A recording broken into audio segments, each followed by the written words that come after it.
శ్రీ లలితా సహస్రనామ శ్లోక వివరణ. శ్లోకం 25.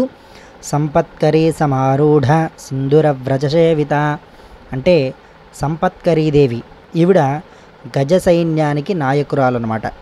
ఈవిడ అధిరోహించినటువంటి ఏనుగుల సముదాయం చేత సేవించబడుతున్నది తల్లి అని ఈ పదానికి అర్థం. అంటే ఆవిడ ఏదైతే అధిరోహించేసినటువంటి ఏనుగులు ఉన్నాయో వాటిలన్నిటి సముదాయం చేత సేవించబడుతోంది అమ్మవారు. అశ్వారూఢాధిష్ఠితాశ్వ కోటి కోటిభిరావృత.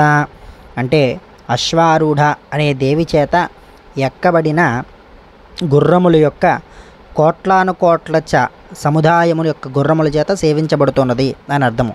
అశ్వారూఢ అంటే ఈవిడ గుర్రముల యొక్క సైన్యానికి అధిపతి అనమాట అని ఈ 25వ శ్లోకానికి అర్థము. ఛానల్ సబ్స్క్రైబ్ చేసుకోండి, 10 మందికి ఈ సమాచారాన్ని అందజేయండి. మరి ఒక వీడియోతో కలుస్తాను. శుభం.